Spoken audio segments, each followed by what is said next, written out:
who is our moderator. We have 45 minutes of great content for you. Ronnie, over to you. Thank you. And to echo Evan, thank you everybody who joined today, especially our panelists. Really appreciate it. As a brief background, Transgender Day of Visibility, started in 2010 or 2009. I'm not sure which. I've heard both recently.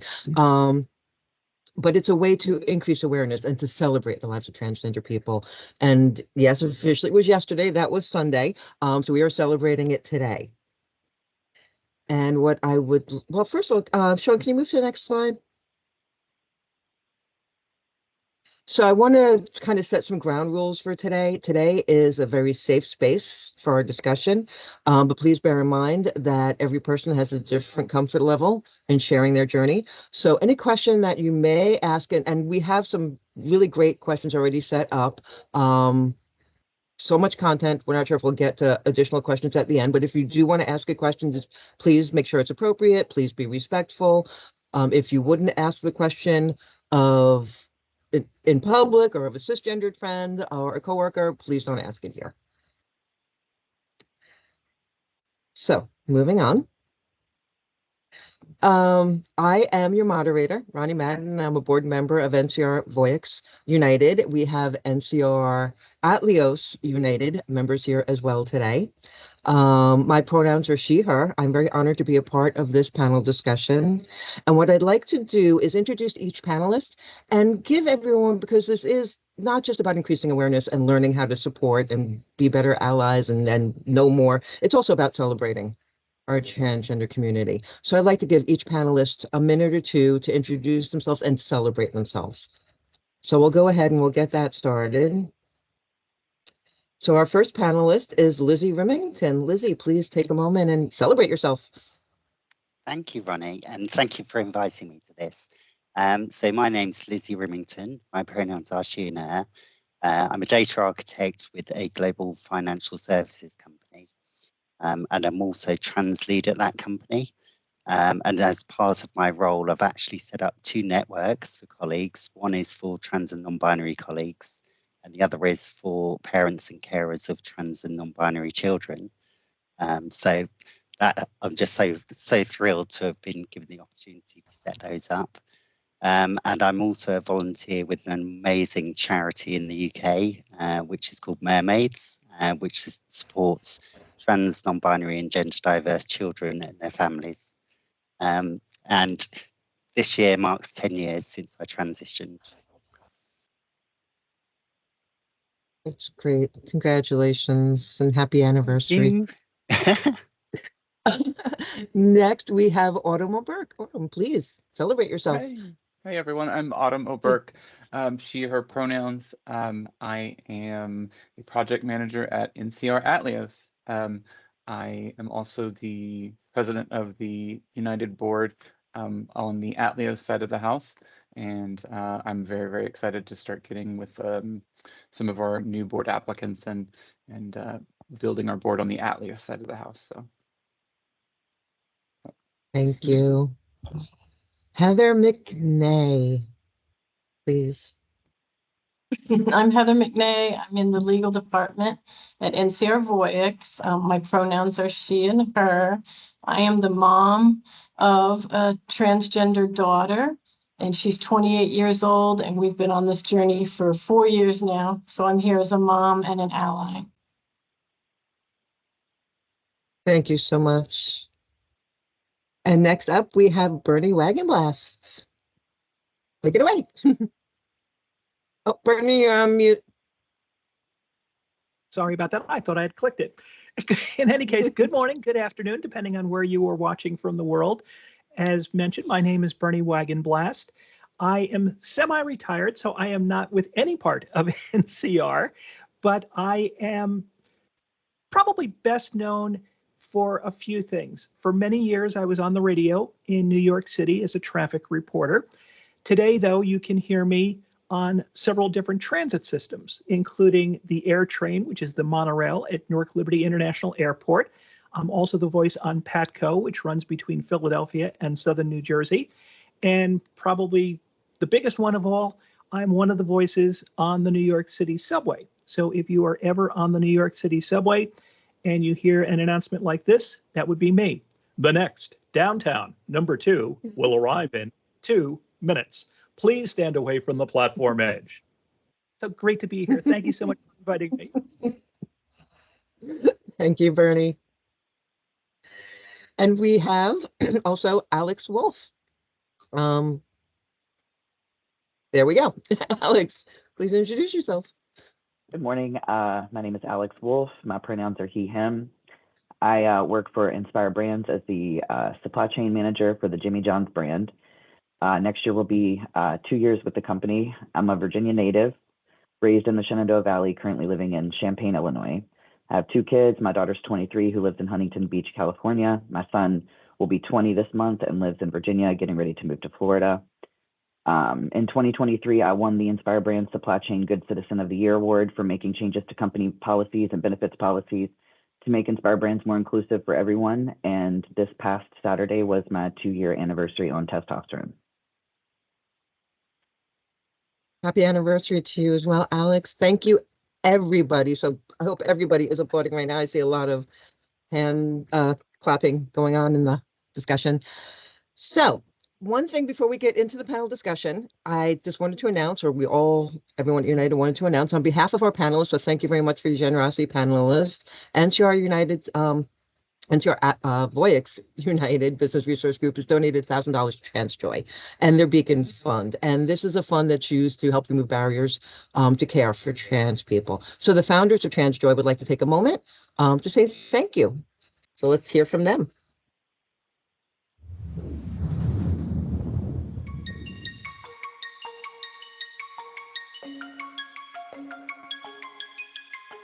Hi, I'm Adam. I'm Cal, and we are the co-founders of TransJoy. And we want to thank your BRG and panelists for your generous donation to our Beacon Fund. Statistically, as trans men, we are part of a community that is both underinsured and underemployed. Money like this can completely change the trajectory of the lives of our trans and non-binary siblings. And every penny of this donation is going directly to aid. We'd like to invite you to follow our mission and our progress. You can find our social media and contact information at trans-joy.com. Thank you so very much for being a beacon and helping spread trans joy.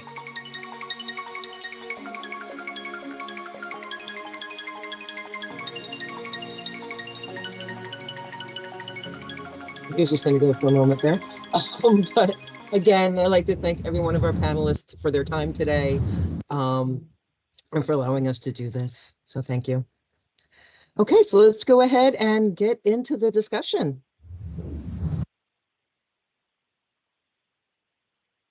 We'll be there in just a moment.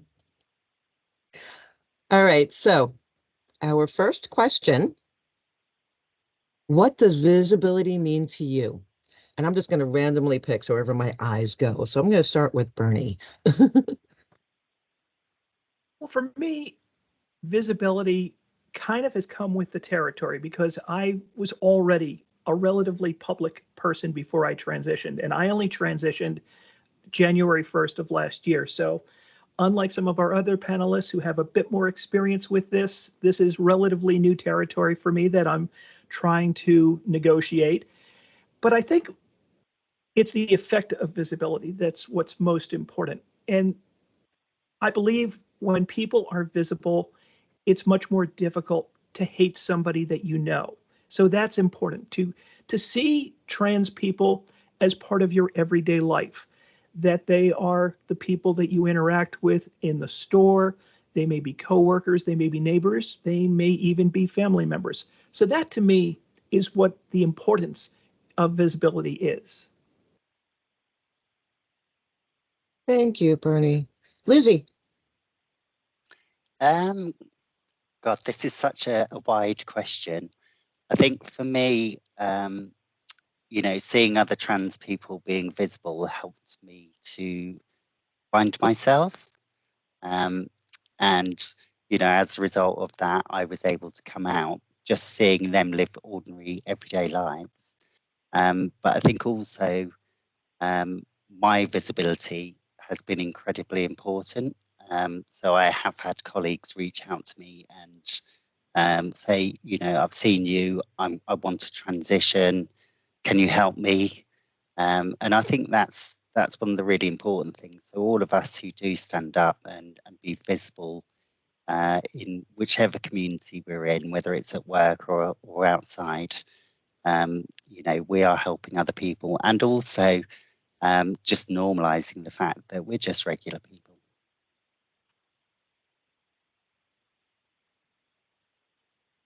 I think I was on mute there. Great sentiment. Thank you so much. Heather. I was muted. I asked my daughter about this, and she was telling me that there's sort of a spectrum she's hoping for, where she's hoping for tolerance and then inclusivity and eventually just full acceptance. And she said that programs like this, you know, will try to grow in that direction. And right now she's grateful for tolerance. So I think just being visible will help the communities grow in that direction. Yeah, I guess one step at a time, and we will get to that all inclusive. Autumn. Visibility for me is about being able to find and see positive representation of your community. For me, as a kid growing up in the 80s and 90s, positive trans role models were few and far between. And that can lead to some isolation, thinking that you're the only one. So it's good to see more positive, you know, role models for us, right? You know, people that are successful and happy and live fulfilling lives, you know, is extremely important because it shows others that they can do that too. Yeah, absolutely. Role models are so important. Alex. Yeah, I think everyone pretty much hit the nail on the head. Visibility to me is just being able to be seen and heard for who I am. I grew up in a very small rural area, and it wasn't until I was able to step out of that area that I was able to become my true authentic self. And something simple as TikTok and finding the trans side of TikTok and all of the, I mean, honestly, all of my role models came from TikTok, honestly. And to be able to develop, you know, a small platform myself and have other trans youth reach out to me and help them be seen and heard as well is very rewarding in itself. But yeah. Thank you. And nice to see something good from social media. Next question. What was your journey to becoming yourself like? So again, I'm going to go randomly. Let's start with Autumn. For me, I knew that I was trans from a very, very young age, even before I knew the language to express what it was that I was feeling. I knew that I was a girl. Again, being a child of the 80s and 90s, there wasn't like a set path really, like it wasn't really known. And so I kind of tamped that down until I was able to sort of make it through school and then get into college. And in college, I started my transition for the first time, but didn't have the proper healthcare or mental health resources or support system around me. And ultimately, I had to put everything on pause. And that kind of led to some low spots for me. But, you know, pushing through it, you know, like being trans just doesn't go away. It's not a, you know, because I am trans at my core. I had to get to a point in my mid 30s where I really needed to address it, and I needed to find the proper mental health resources and the proper path and address it and do that to be happy. It was the one thing that the key thing that I hadn't addressed that was keeping me from being my true, authentic, happy self. So, and now I'm here today. So. Okay. Thank you so much for sharing that. Alex.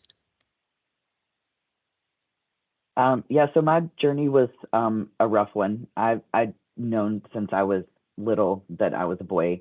Actually, if you look at pictures of me and, you know, as a small child, I was forced to wear dresses, but I always also had my my blue jeans and my cowboy boots on underneath the dress. So I was always expressing myself, who I knew myself to be.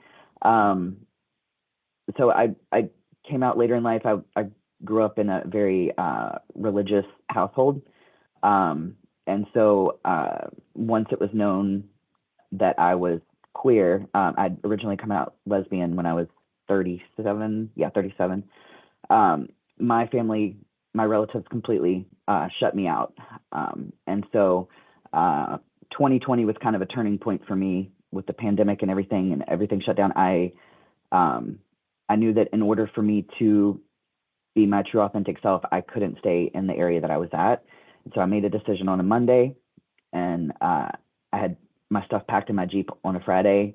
I had no clue where I was going, but I had packed what I needed and could into my Jeep, and I hit the road, and I had a friend of mine sell everything off that was in my house and just send me the money. And I traveled across the country for about 3 months, landed in Colorado for a little bit, and eventually landed here in Illinois.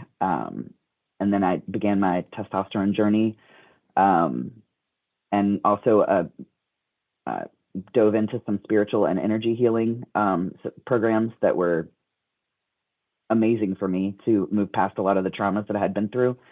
And yeah, so I'm still working on myself. You know, it's a never ending journey. So yeah. Yeah, it is a never-ending journey, and the strength is demonstrated in these stories. Thank you, everybody, for sharing. Heather, I know you're not necessarily sharing your story, your daughter's story, but please share. You know, it's her story, but one thing that I have noticed recently, and I hope you can all relate to this on the panel, is that she now takes selfies, and she never did that before. And it just makes me so happy that she likes what she sees now. And I think that's the best part of the journey.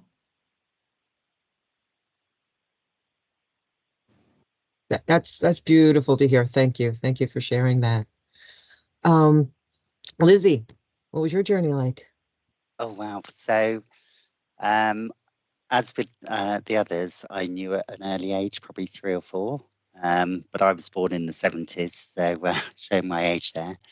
And I met my wife, God, in 2000, and we had a bit of a journey. And by 2013, she said, "Come on, let's go to Sparkle," which is an amazing event in Manchester in the UK to celebrate the trans and non-binary community. And that's where I met the visible people who turned out to be amazing role models who were there with their families and kids. And it blew my mind. And then the 1st of January 2014 at a New Year's Eve party, and having had a bit too much to drink, I kind of blurted it out and said, "Look, I'm trans, I need to be me."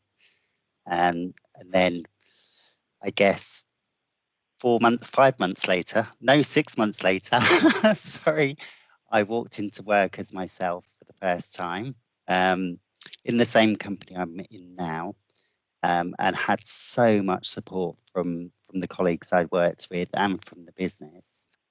On the personal side, I was married at the time and we had a 9-year-old son. We have since divorced, but my ex-wife and I are like sisters. We love each other so much. We only live around the corner. And our son now lives with me because I've got the bigger rooms in the house. But, you know, we see each other all the time. We always see each other at weekends. In terms of my wider family, so I come from a very large Irish Catholic family, and pretty much every single one of them rejected me, to the point where when my mum passed away in December 2014, the family told me I wasn't welcome at her funeral. So, you know, not a great thing, but I still went and held my head up high. But I will say one thing, and I can't remember who said it, but I think it was Heather talking about her daughter. I had a colleague, a woman at work, who said before you transitioned, you were like this beige person that just blended into the background. And afterwards, you lit up the room. And I think that really sums up how much of a relief it is to stop hiding yourself, and how amazing it is to be yourself. Yeah, wow. Thank you. Thank you so much for sharing that. Bernie.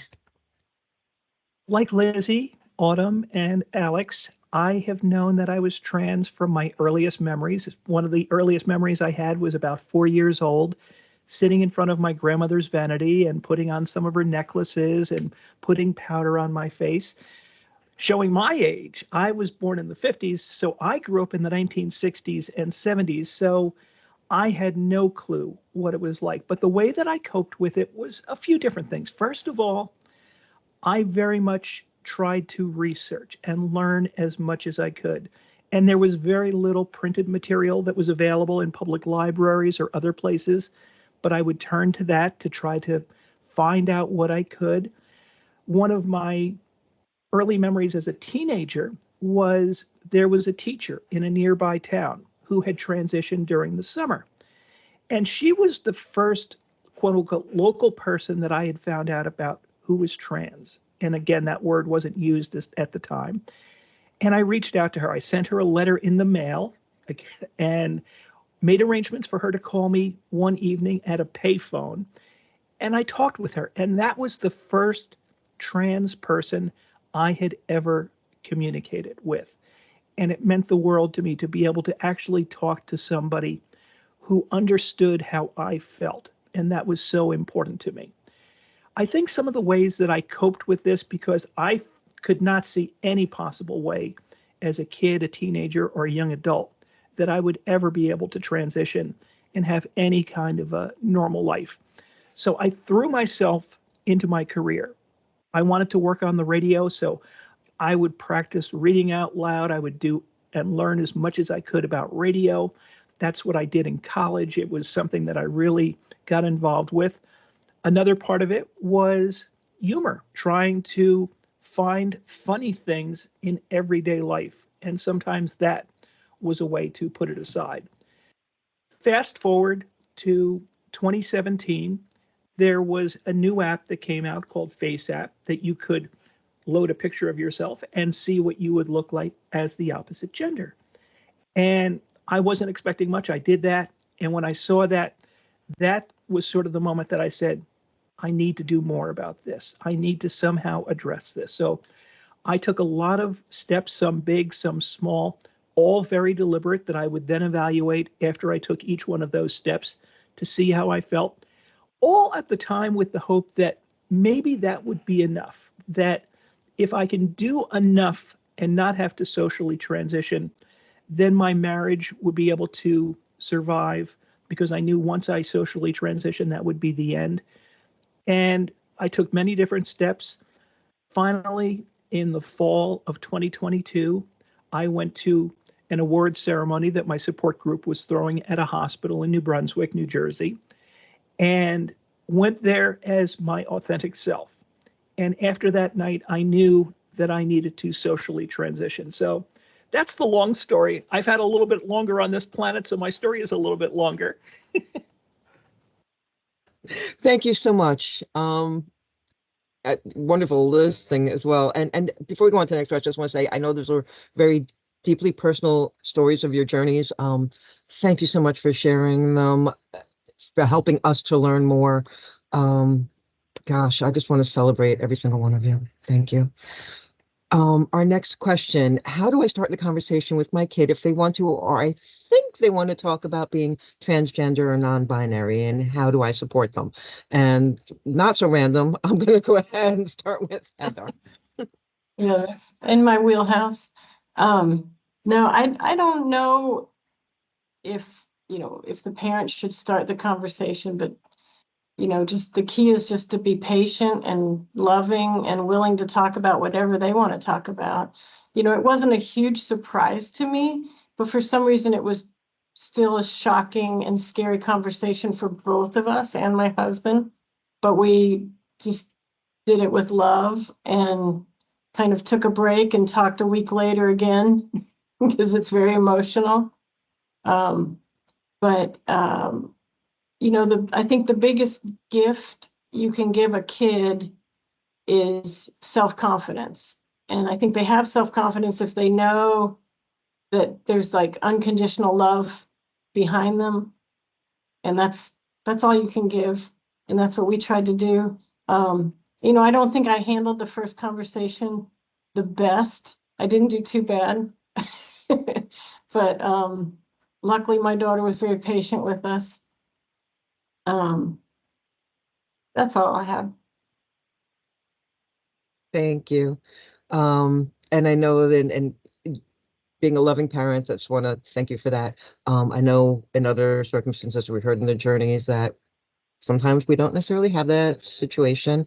So advice to the parents who might be looking to have this conversation because their kid wants to or they think they want to. Bernie.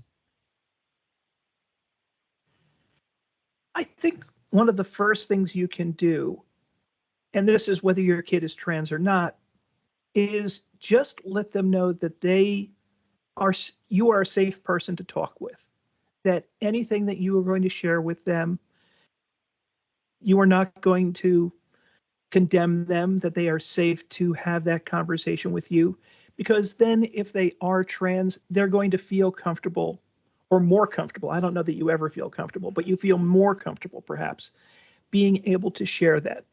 And then if your child does share that with you, just to let them know this doesn't change anything as far as how we feel about you. We love you.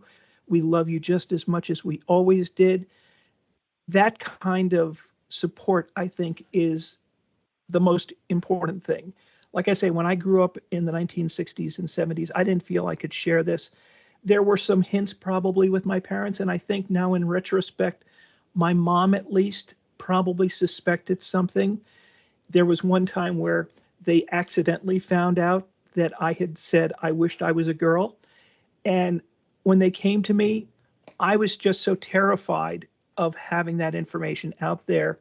They were not upset with me. They asked me in love, but I was so afraid of saying anything that I never shared with them. And that's probably my biggest regret, is that I never was able to share with my mom and dad about how I really felt about myself. But I think love, if you go forward with love, that's the best thing you can do. Yeah, approach from love. Thank you so much. Autumn. I would say that listening fully, making sure that whoever you're supporting knows that they have your full support, right? Approach them with an open mind, because coming out and having that conversation is never easy. You know, there can be a lot of emotion behind it. You know, so the support is critically important. The other thing that I want to add to it, though, is that you're not alone, right? This journey has happened before. There are people that can assist you, and one of the things that you can best do is when you start to move through this process is find the proper supportive mental health resources, people that can assist you and guide you through this process so that you know how to best help the person who has come out to you and entrusted this with you. And that'll help them down their path. Thank you. Really good advice. Lizzie? I think there have been some amazing answers here. I think really, you know, having spoken to the parents at the Mermaids group and the parents in my network, I think really it's your kids who tell you. So, you know, they're more likely to approach you, and I think they will be terrified. I know when I told my mum, I was terrified of what her reaction would be. And it wasn't a great one to start with, but we were good in the end.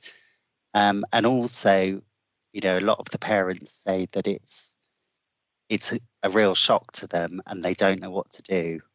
And I think, you know, we're all in the same boat. Your kid will be worried about what to do, and worried about whether you'll help them. And as long as you love them and support them and listen to them, and maybe put aside some of your own prejudices, and just help them guide you. And as Autumn said, find the right groups to get that support and information for yourself. Yeah, help them to guide you. That's great. Thank you. Alex. Yeah, everyone that has responded has pretty much, you know, touched on everything that I could have possibly said. You know, having grown up in the family that was not supportive, and I've been no contact with my parents and my siblings for over 4 years now. Don't do what they did. Do the opposite of that. Heather, and when I see people like Heather, it just blows my mind to think about having what my life could have been like if I had a supportive parent like Heather. It blows my mind. And having 2 children of my own, the one thing that I've just instilled in them from like day one is just love, love, love, love. It blows my mind to know how I parented my children versus how I was parented. But I mean, that's the change that we want to see in the world, right? You know. But yeah, love and finding the proper support groups. When I first moved to Illinois, I found a therapist that was well versed in transgender care, and found a local support group. And I had no clue there were so many trans people in the city, which was amazing. But yeah, that's pretty much it. Love and support. Thank you. Yeah, love is the biggest thing. So how should I respond to a friend or a coworker who has a negative view of transgender people? Let's go ahead and start with Bernie this time. I think the place to start is not, and this is again just my style, is not to have an argument, a confrontation, because I've faced people that obviously did not agree with what I've done in my life. And rather than getting into an argument or a fight with them, what I found was most effective was trying to educate, because I think people that have a negative view probably have a lot of misinformation, that they don't have the facts that are available about why a person is trans, that this isn't just some fetish. This is not something that you casually decide one day that, hey, it would be fun to be a different gender. So I think, again, if you get into an argument, then you've automatically lost any hope probably of getting that person to become more accepting. But if you can show them resources and share personal stories, because that really what this is all about. It's a personal story.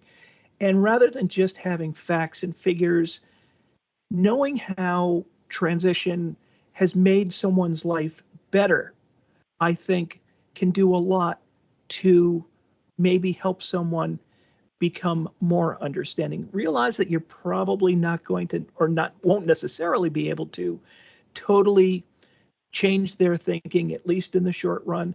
But if you can share personal stories that you're aware of, I think that's one of the most powerful things that you can do. Yep. Educate people. Lizzie. I think Bernie's answer was great there, and it's the way I would approach it. So, you know, I have come across people who have very negative views, which they've got from the media. And I know what it's like in some of the states in the US. In the UK, the media here is incredibly transphobic. But I've got a really nice example. I was actually talking to a colleague who said, I don't like being called cisgender, which is the opposite of trans. And I said, why? And they said, oh, well, I've read it in the paper. And I calmly explained to them that, you know, cis is just the opposite of trans. And the only time I really use it is when I'm doing talks like this, or I'm talking about the different experiences of cisgender people and transgender people. And that calm explanation, by the end of it, he just said, oh, I am cis. That makes total sense now. And I think it's breaking down the barriers of misinformation, and getting through and say in a calm way, and just making people realize that what they've heard isn't usually true. Yep. Yeah.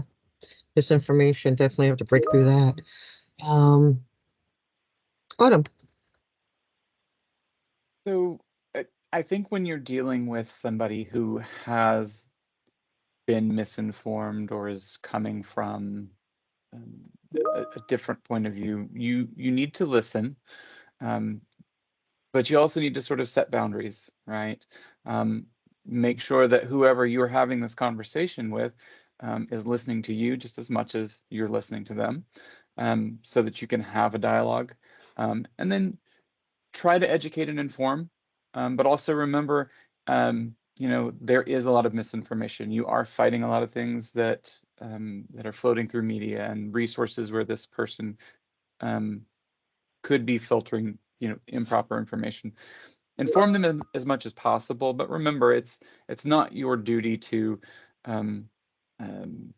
to undo everything for them. You have to make sure that you know when to disengage with somebody and when to also seek support. You know, because there will be those people who, yes, you can change their mind, you can inform them. And I think someone said it here, you know, it's harder to hate somebody that you know, right? So yes, you do want to enlighten people as much as possible and say, look, these are the people, the positive people that you have this biased opinion about.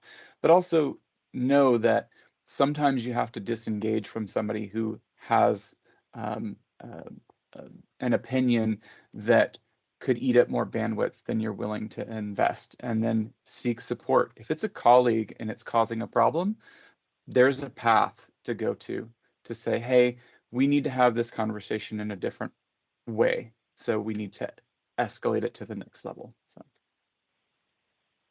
Yeah, yeah, definitely. And boundaries are important. Alex.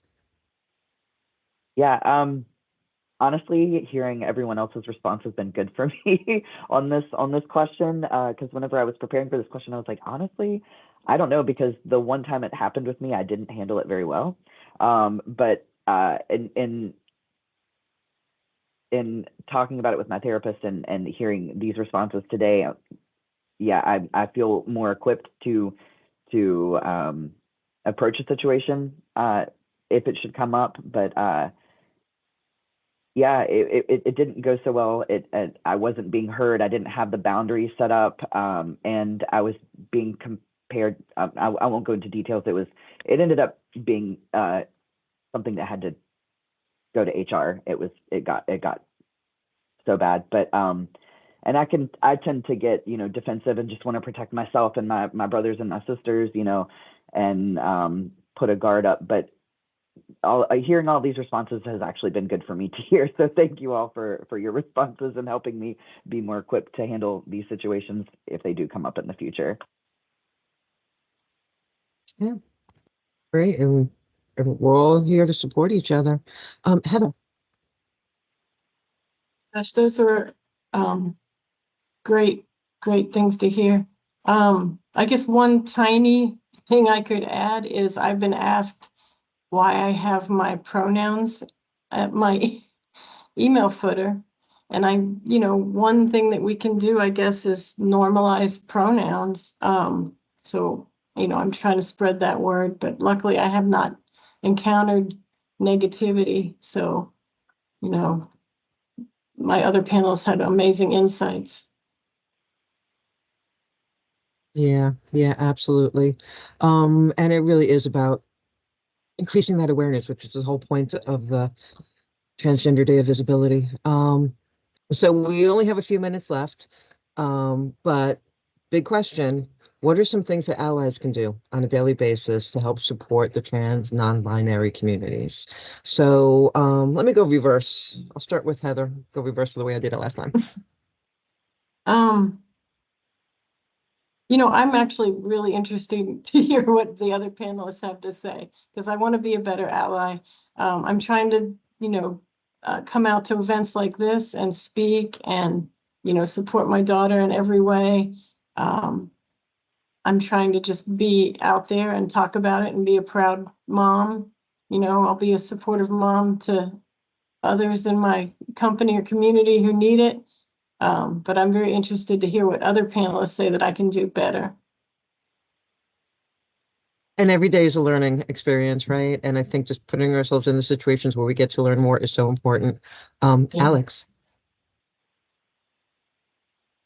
So the biggest way that I feel supported is just through love, being loved and being heard and being seen.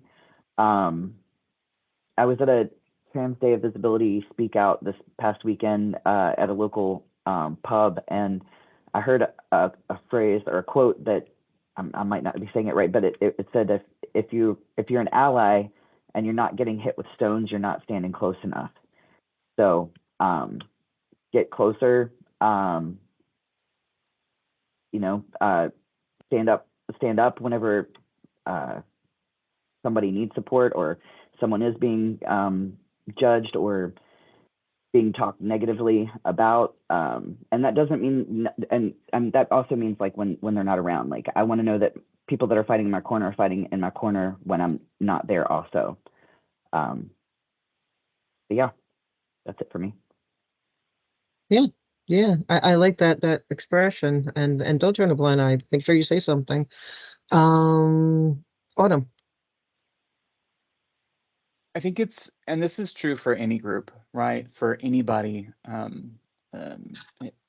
when make sure that you're speaking up for somebody when they're not in the room, right? You know, being able to call somebody out and say, you know, that's not the right thing to do, or you know, be a voice for them when they can't be a voice for themselves.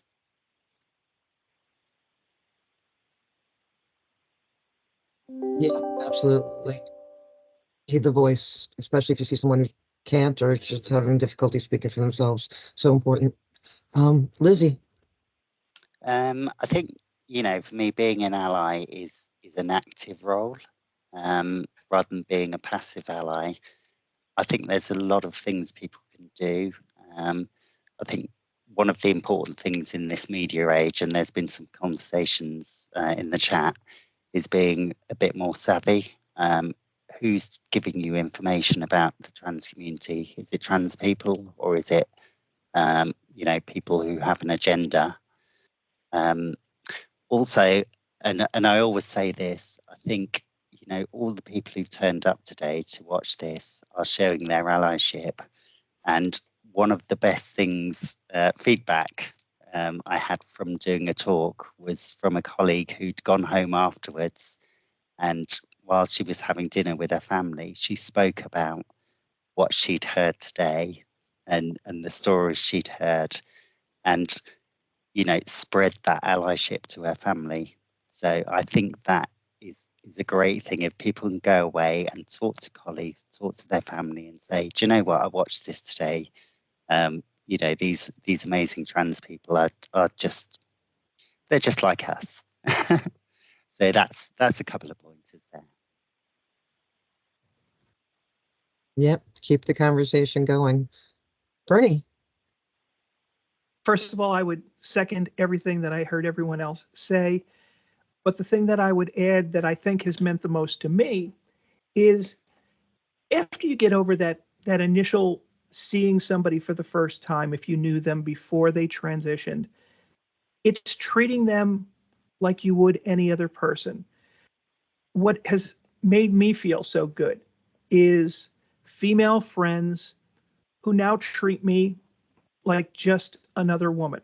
That has meant so much to me to be in those spaces and not treated as the trans woman, but to be treated as a woman. And I would imagine Alex would say it's the same thing if you're a trans man, to be treated as a man. That is what really just makes me feel good every day when I'm in those kinds of situations. Yeah, absolutely.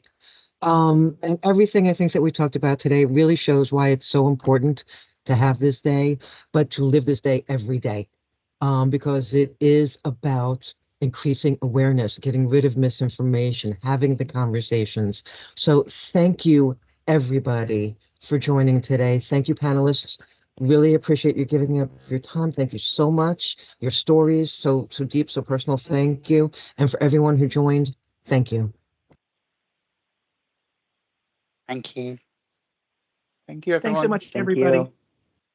Thank you.